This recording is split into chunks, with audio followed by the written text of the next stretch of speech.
between Spain B and Denmark. And once again, this time it's going to be Green Arabia, so probably slightly better for Poxo. Denmark, I believe, called the restart, so they have no more restarts. And in the green, we're going to have Poxo playing as the Huns. And with his partner in crime, of course, going to be VN Skyline. He is going to be playing Mayans. And on the other side, we're going to have, against Skyline, we're going to have Kongersgade playing as the Huns. So Huns and Mayans once again, and with Salascape playing as the Mongols, it's going to be Mongols versus Huns. Same as last game in terms of who's against who in the 2v2. Just that it's Green Arabia this time. So generally better wood lines in terms of, you know, you don't get the oases for what starters, and they're generally a bit bigger, and it's normally considered to be a bit easier to wall, but that's just normally, not always, of course. Well, with Poxo's map, we'll start with Poxo's map once again. Hopefully it won't be a restart this time, and well, Poxo's got a nice back goal this time. He hasn't got such a terrible map as last game, that's for sure. He's got a lovely back goal there. He's got berries to the west of his TC. He's got both his stone piles as well. Actually, not too far out from those berries. He's got a front forward wood line which he's going to take actually initially. And he's got another wood line to the east of his TC, which is generally actually okay. They're not too bad of wood lines actually. But there's actually no real back wood line at all, which is probably of some sort of slight issue. But for now it's okay. It's fairly open as well, his map, but he can wall it if he chooses to. But it would just take a lot of walling in general, that's the thing. I wouldn't particularly like to wall this up. I like to play probably quite open here. Got some deers quite close to his TC. We may see him actually push it in. But where's his second and third gold though? That's sort of for the expansion with his base. Second gold, quite far out on the right hand side of his TC, but it's not too bad. And his third gold is, I think that's his third gold, very far out. Pretty much in between him and Salascape. Trying to lane that villager who's taking that board in right now. That's what Salascape was trying to do, but it will get it just in time, and it will. Oh, but the ball runs back. Oh, that's so annoying when that happens. At least doesn't get lost to the lane though, but does manage to bring it in just in time. And actually, with that sheep still yet to be completely carved up right now, it actually won't be too terrible for timing. And there we go, bring it in just nice and easy. Meanwhile, though, let's have a look at VN Skyline as the main player. Let's have a look at his map. He's got 4 on the wood already, so kind of indicating a drush to me, but could also be archers though, so we'll keep on top of that. We'll probably see the drush coming in about 6:30 mark, 6:30, 6:45. He's got a lovely backwood line there, and he's got some nice he's got berries there next to the deer, but I don't like the mill placement very much. I feel like, you know, you can still place it there, and it isn't that much of a walking distance for those deer. Because now it makes those berries very inefficient, if you ask me. Okay, these are fine to begin with, but when you start collecting those, it's quite a walking distance. I don't personally like this mill, for honest. But anyway, we'll see how it pans out right now. The rest of the map, has got a nice backstone there as well, so that's really important for the mains. His gold is far out, but it isn't forward as such. It's just a little bit towards the west of the side of his TC. But keep on top of that, it is sort of wallable on this front section here as well. So you may try and funnel in at least some of the units across to here, and then that will keep this somewhat protected. His main stone also being on the front of his map as well, I would then say. But then again, you know, if he gets a TC there, he gets to cover both resources. His opponent though, Kongersgade, his map, as the Huns, well, he's got very forward berries, and as well as a very, very forward gold. And with this sort of slight hill ridge here, any sort of camping here from any with plumes could cause a few harassment options there. Something to keep in mind. He's pushing some deer in already, but those are low HP. He's going actually through in the wood, pretty much expected. Probably going to go for a scout play here, and well, that wood line's fairly close. If a drush does come in, he'd probably be somewhat protected actually. I think it's going to be okay there.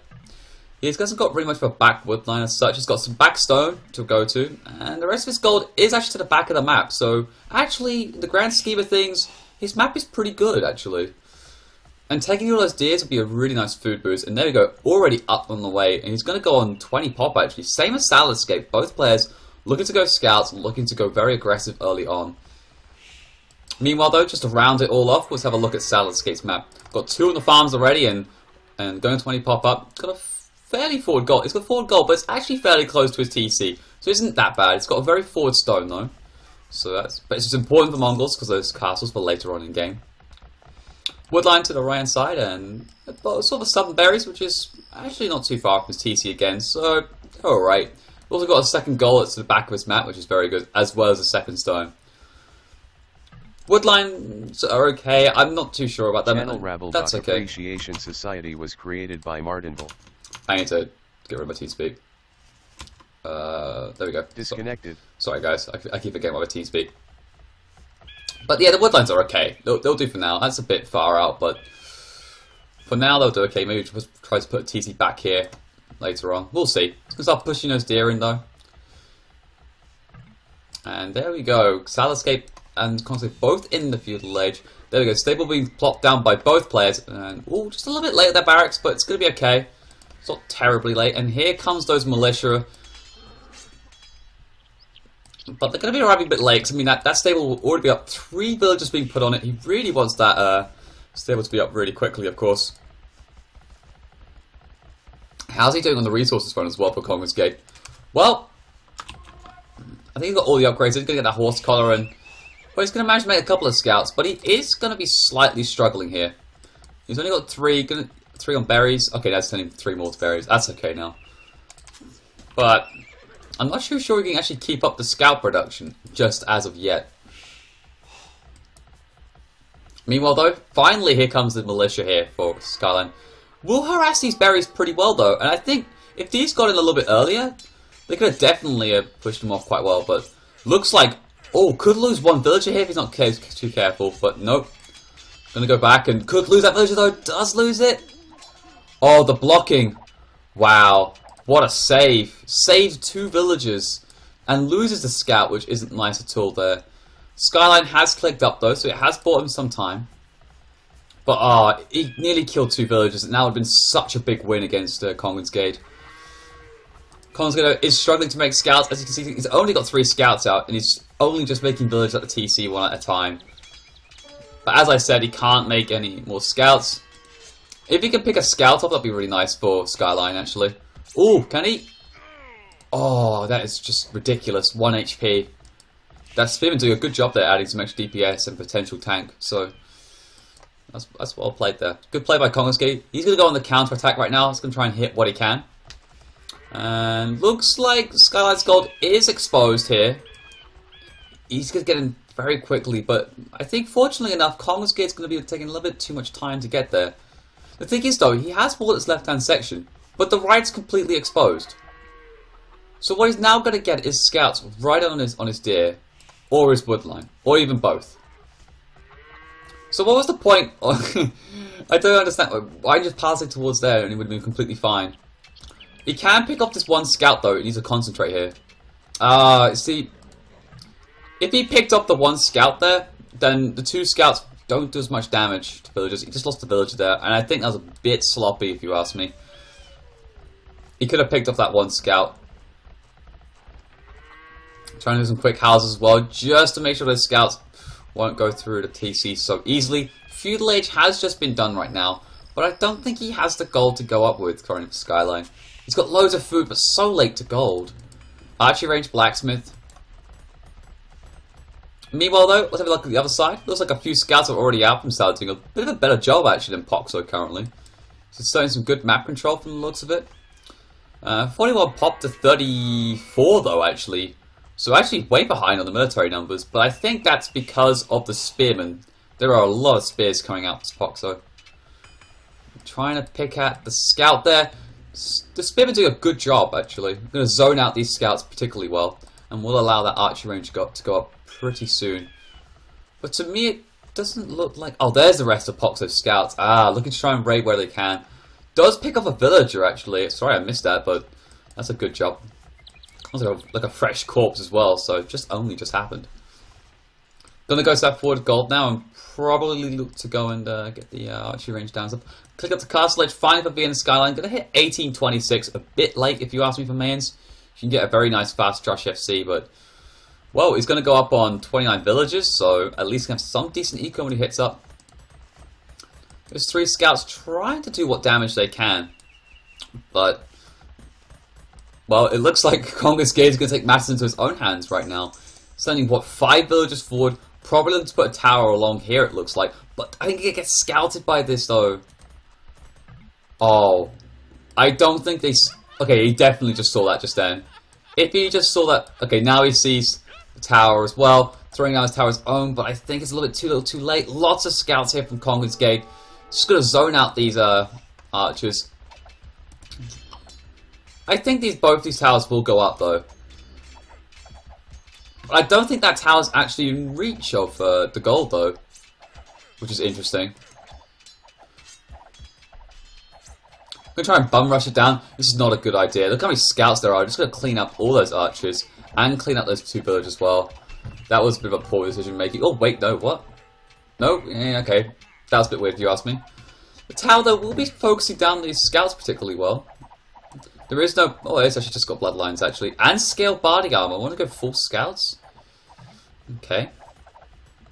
The thing is that the tower's against a tower and the goals have been collected. So if I was Skyline, I would probably get a siege workshop down by now and... Well, even then that tower's not looking too safe. Meanwhile though, on the other side right now, Parkso's doing a good job here. Sal's really struggling. 31 villagers to 36 currently.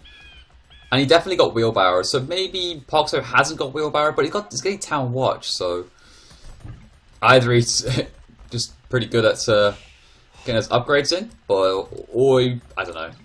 But town watch is a really good upgrade to get, so good job by Parkso. Parkso playing again a very strong game. Other side though, Skyline succumbing to a fair amount of pressure right now. Trying to does snipe that Bill finally. Is he on stone? No, he's not. So that tower's only got a fair amount of stone left on him. He's got 38 stone left, actually, so can keep repairing that for some time. Got a few more spears coming out right now. Salescape is up to Castle Edge, though, ahead of Poxo. Is he going to go Knights? Yes, second stable coming down right now. And we'll be going into Knight production.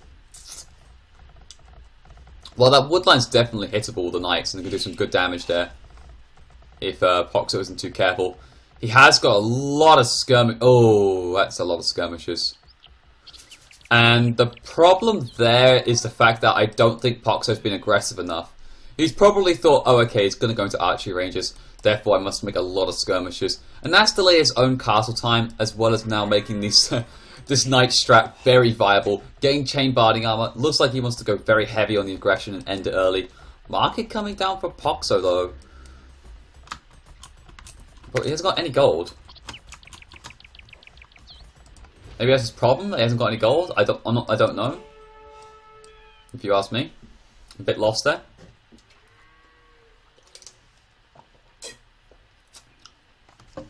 But Poxo really should be clicking up though. He's a bit late, if you ask me. He's got loads of wood. Could sell a bit of wood actually and buy some food and go up with it. But he's got too many skirms in this mix, and I do fear for him because, well, with +2 knights. Well, without bloodlines though, but with +2 knights, they can just shred through this, but... Well, the army mass that he currently has, Sal is not really feeling too confident right now. He needs to regroup, maybe get 2 more knights and then go in with it. And Poxo's just realised the guy's going knights, and he's like, oh, well, that's not good. He has clicked up though to Castle Edge. Gonna hit it 25 minutes. But does look like instead Salescape's gonna try and help out his Kongens Gate's friend here. Skyline.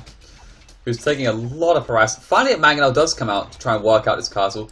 Scouts from Salescape trying to pick up these villagers, but with the +2 armor, it's just so hard to take down. And now come those two,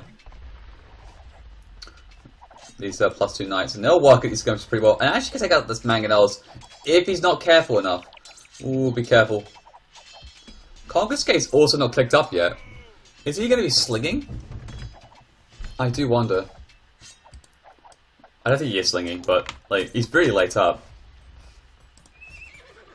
Going very heavy scouts would delay your uptime, but still, I mean, playing the best of games from what I'm seeing here for Kongens Gate. Trying to desperately take this tower down, but Skyline's taking an absolute hammering. It's on 27 villagers. Gonna lose another 5, it looks like.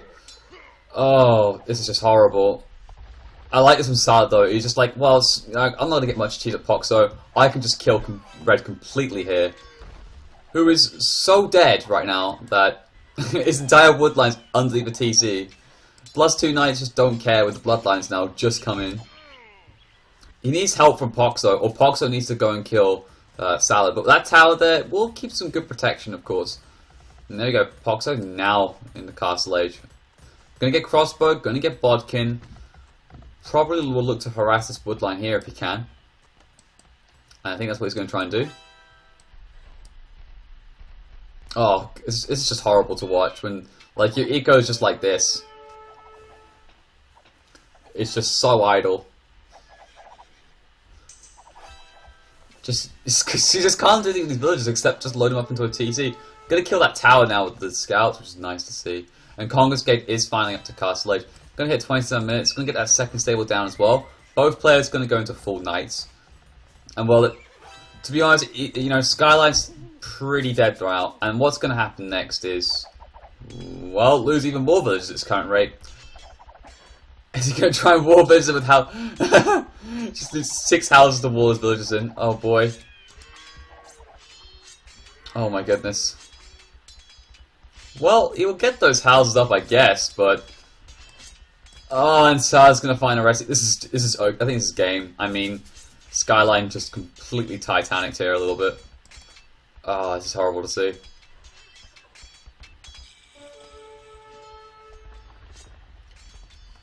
He just got doubled really hard, but I still think Congress Gate did enough damage in general. But well, let's see what Poxo can try and do here to try and rescue the team here. He's got a few cavalry stuff. Does need to get bloodlines. He is missing that upgrade. He is actually doing some decent harassment from the looks of it. Has picked off, well, 1 vill, that's for sure. 2 vills. And Salad's now got a few knights back at home ready to deal with this. But there's a huge mass here of crossbows and skirmishes. With the Bodkin and the +1. Where are those cavalry just yet? They're just again camping this wood line, trying to hit the villagers on the lumber line. And yeah, GG being caught by Skyline. Not entirely surprised by this decision here. Just, Boxo played a good game actually. I think Salad didn't do as well actually. He was 10 vills behind. I think he didn't do as well. But what he did do very well is that he got up very quickly. Poxo's mistake was that he didn't scout his opponent and he went to full skirms. And you should always go, like, generally archers anyway. I don't understand why you went so many skirms, because I didn't see a single archer range from Salad escape, which is a mistake. And then, so I had to delay his uptime, so he couldn't help Skyline, and Skyline just got obliterated in the end, because he just came over with +2, went for a very aggressive playstyle from the Denmark team, and, well, it paid off, and looking at the match stats currently, 27-22 in terms of kills, 43 units lost with Skyline, but this is pretty much, you know, well, like, as expected, but look at the largest army, 54 for Boxer, he had a lot. Even though it was mainly skirmishes. Technology, of course, yeah, that Carlstown was quite late anyway for the main, for a draft shift to the 3-man. I think he was quite late, like in general. He could have been up a lot earlier. And, well, yeah, well, that's pretty much it, really. 55 Vilhai for Poxo. He played a strong game, actually. But he was just too late.